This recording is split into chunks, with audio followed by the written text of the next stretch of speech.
Tapi ini punya masalah. Kenapa? Karena persamaan ionik total itu menganggap semua spesies akan terurai secara sempurna. Masalahnya adalah tidak semua spesies terurai secara sempurna dan menghasilkan elektrolit kuat itu, larutan elektrolit kuat.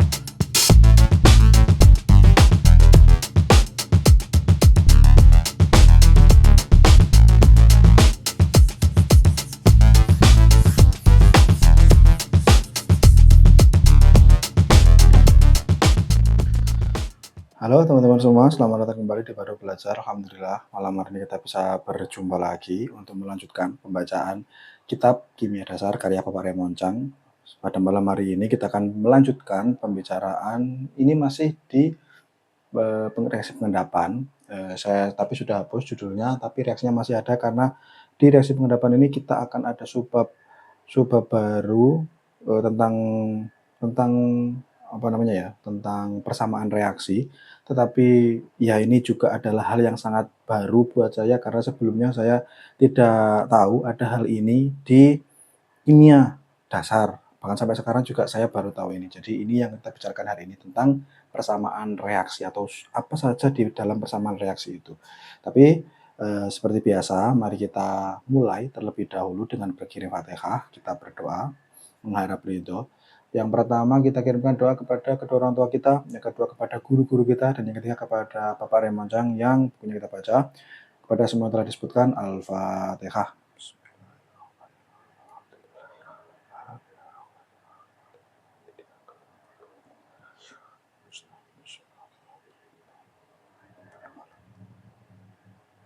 Amin.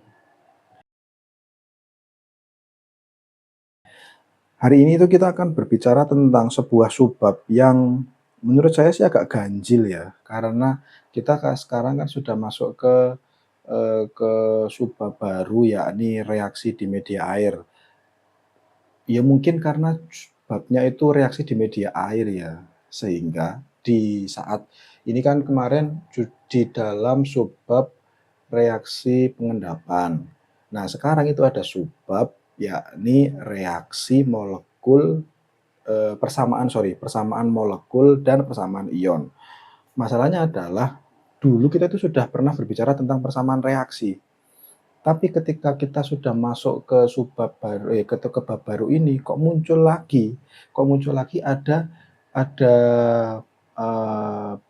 topik tentang persamaan molekul dan persamaan ion. Terlebih seperti yang tadi saya bilang bahwa persamaan molekul sama persamaan ion adalah dua hal yang baru saya tahu saat ini. Jadi selama belajar kimia ini saya tidak cukup familiar dengan istilah persamaan molekul dan persamaan ion gitu. Nah, jadi pertanyaan saya adalah kok ini tidak masuk di dulu ketika kita sedang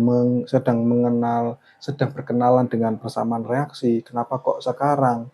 Dan ini apakah ini karena kita sekarang ada di subbab reaksi di media air atau seperti apa?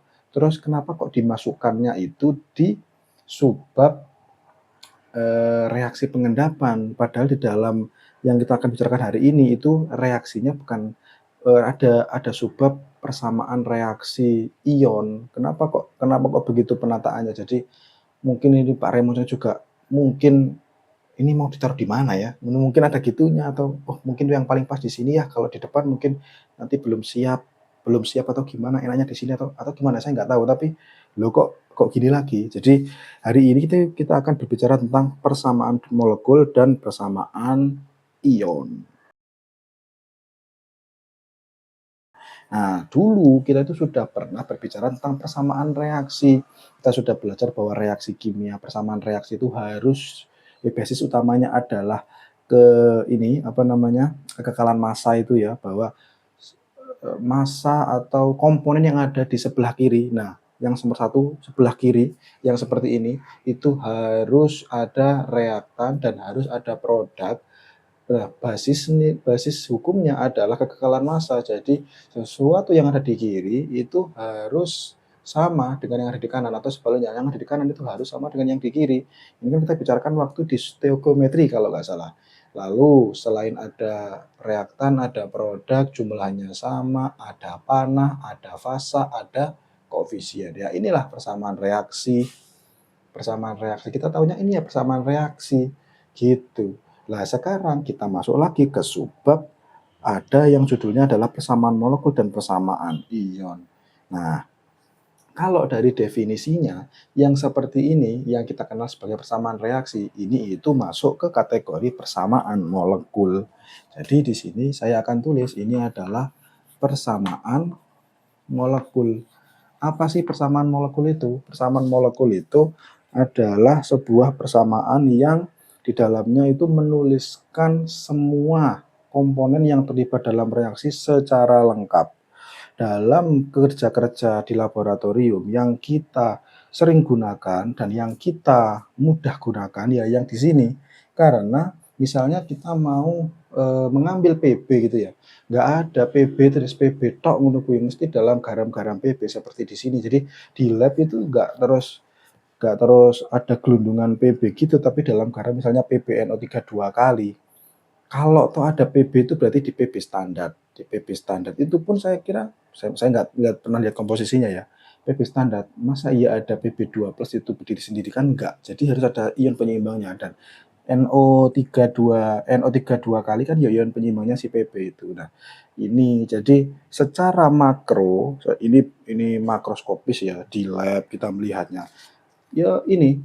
Jadi kita ngambil PbNO3 2 kali, kita ambil NaI. Nah, gitu. Nah, ini yang kita ambil, ini yang kita reaksikan, ini yang kita larutkan di dalam air. Nah, ketika suatu persamaan, nah itu menyampilkan semuanya seperti ini disebut sebagai persamaan molekul. Nah, tapi perlu saya kasih peta konsep dulu deh. Jadi gini, persamaan reaksi atau yang saya tingkat PR di sini, ini itu adalah payung besarnya. Jadi semuanya nanti itu persamaan reaksi. Yang pertama, persamaan reaksi itu ada cabang, yakni persamaan molekul yang ketika kita menuliskan semua komponennya.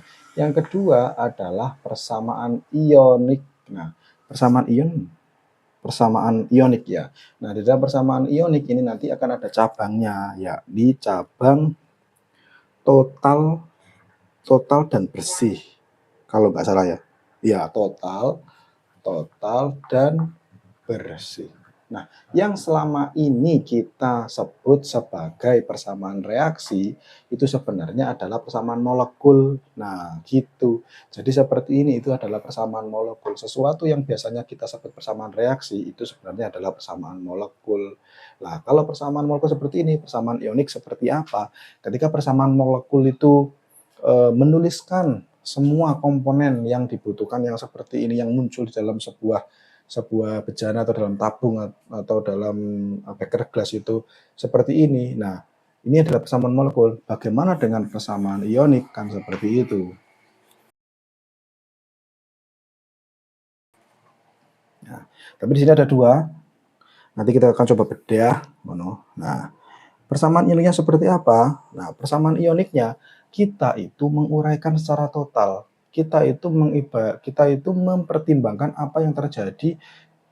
Zat-zat ini ketika masuk ke air itu kan tidak akan diam, dia akan terhidrasi, tersolvasi. Ya, jadi yang dituliskan adalah kondisi-kondisi ionnya. Jadi misalnya PbNO3 2 kali, di persamaan ionik dia akan ditulis sebagai Pb2 plus, ini aquos. Terus ditambah dengan 2, ada 2, NO3, ini berarti muatannya min. Ini aquos. Lalu ada 2 Na plus, ini aquos. Lalu ditambah dengan 2 imin, ini aquos. Ini adalah reaktannya. Jadi dibongkar seperti ini.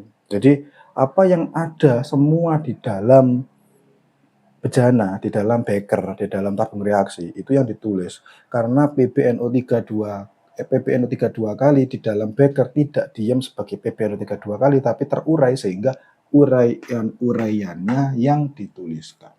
Lalu gimana dengan hasilnya? Karena ini di dalam media air tidak terurai, dia tetap ditulis sebagai PbI2 solid, seperti itu. Dan karena ini aqueous, di dalam air dia tidak seperti ini, berarti ini ditulis dengan 2Na plus aqueous dan 2NO3, berarti ini min, ini aqueous, seperti ini. Nah, ini adalah persamaan ionik jenis total. Nah, seperti itu. Jadi ketika dituliskan semuanya, ini adalah persamaan ionik total. Nah, kalau dilihat dari sini, apa perbedaannya? Kalau ini itu berbicara tentang makro sesuatu yang kita lihat di lab, ini berbicara tentang mikro, sesuatu yang terjadi di tabung reaksi. Yang lebih mudah digunakan di lab apa ya? Yang ini menyiapkannya. Jadi ya, oh kita pakai PbNO3 2 kali, seperti itu. Dituliskan secara lengkap. Yang ini diuraikan secara lengkap. Jadi kalau ionik itu dituliskan spesies yang terlarutnya, gitu. Nah, tapi ini punya masalah. Yang seperti ini punya masalah. Kenapa? Karena persamaan ionik total itu menganggap semua spesies akan terurai secara sempurna. Masalahnya adalah tidak semua spesies terurai secara sempurna dan menghasilkan elektrolit kuat itu, larutan elektrolit kuat.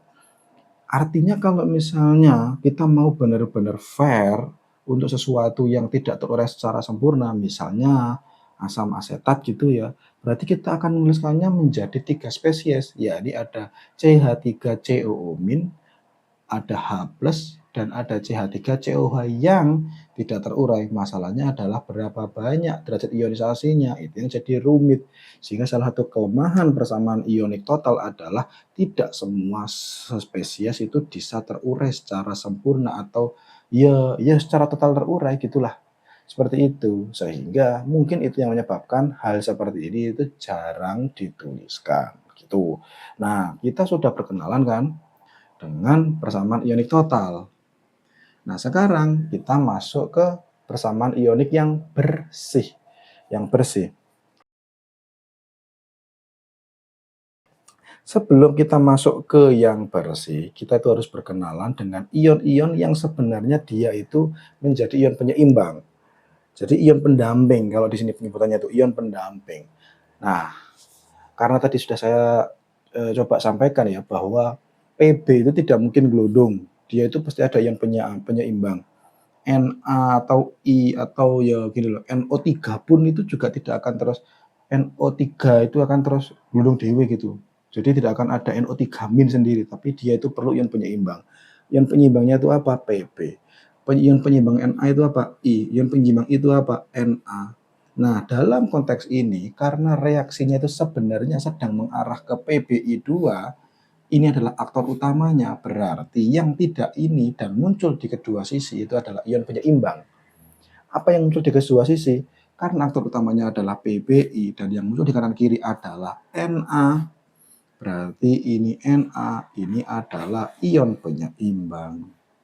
Ion penyeimbang Na di sini adalah ion penyeimbangnya I, sementara apa ion penyeimbangnya Pb?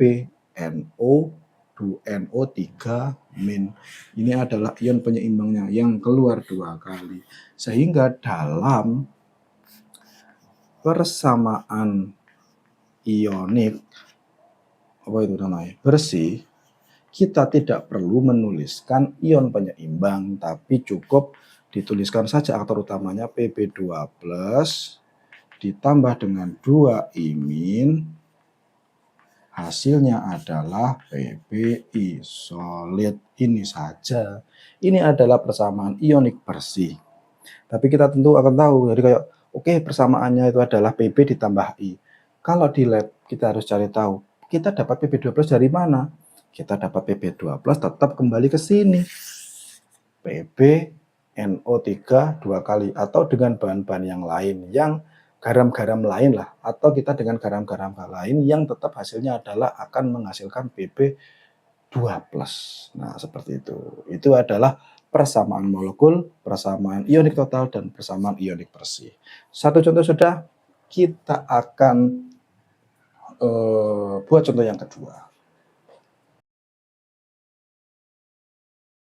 Oke, contoh yang kedua adalah ini berarti persamaan molekul.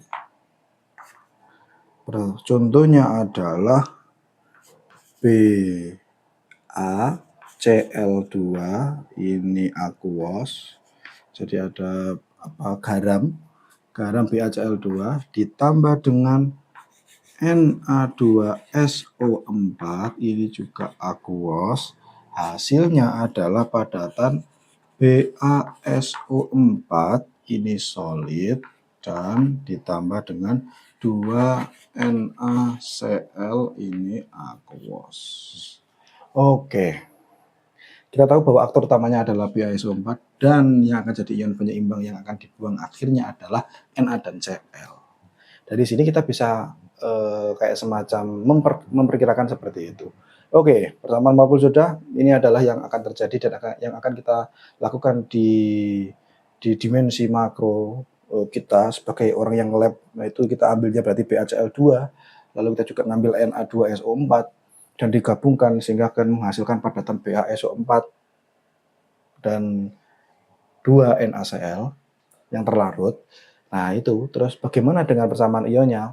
Oke, kita coba pelan-pelan.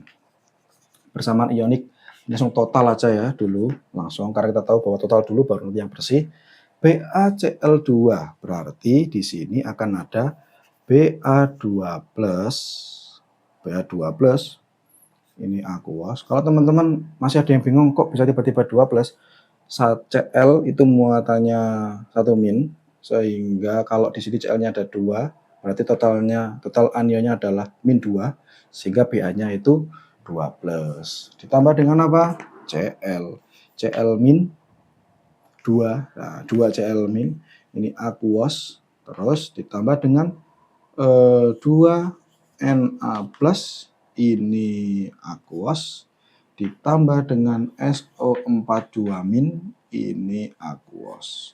Hasilnya adalah BaSO4 ini solid, terus ada 2Na+,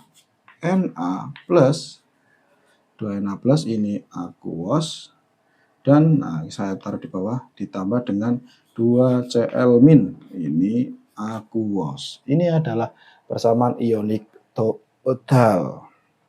Dan seperti yang tadi sudah kita bicarakan bahwa kemungkinan ion penyeimbangnya adalah ini karena aktor utamanya adalah BaSO4. Kita bisa cek bahwa Na di sini muncul, Na di sini muncul, Cl di sini muncul, Cl di sini muncul. Sehingga kalau kita tulis persamaan ionik bersih, hasilnya adalah Ba2+ aquos ditambah dengan SO42- aquos, hasilnya adalah BaSO4 solid. Oke, sudah seperti ini. Oke, dan ini adalah menjadi penutup pada malam hari ini. Pada malam hari ini kita berbicara tentang persamaan reaksi kimia. Jadi di sini ada persamaan molekul dan ada persamaan ionik. Sesuatu yang baru buat saya dan mungkin juga buat teman-teman. Mungkin ada yang sudah tahu juga. Oke, jadi ini adalah topik pada malam hari dan kayaknya kalau nggak salah subbab di reaksi pengendapan itu habis di sini. Kalau nggak salah habis ini itu akan masuk ke reaksi asam basa atau redoks ya. Pokoknya kalau nggak salah sudah tidak reaksi pengendapan. Sehingga minggu depan kita sudah lompat ke jenis reaksi yang lain. Reaksi pengendapan sudah. Sekarang mari kita tutup baru belajar pada hari ini. Terima kasih teman-teman yang sudah ikut ngaji kimia sampai di menit ini, yang masih bertahan. Semoga ada manfaatnya ya untuk saya, untuk teman-teman semua. Semoga jadi manfaat lah buat kita semua. Terima kasih. Semoga jadi berkah juga. Saya akhiri baru belajar pada malam hari ini. Kita coba lagi minggu depan. Tetap dengan prinsip dikit-dikit aja yang penting istiqomah. Tetap belajar meskipun sebentar. Saya akhiri. Assalamualaikum warahmatullahi wabarakatuh.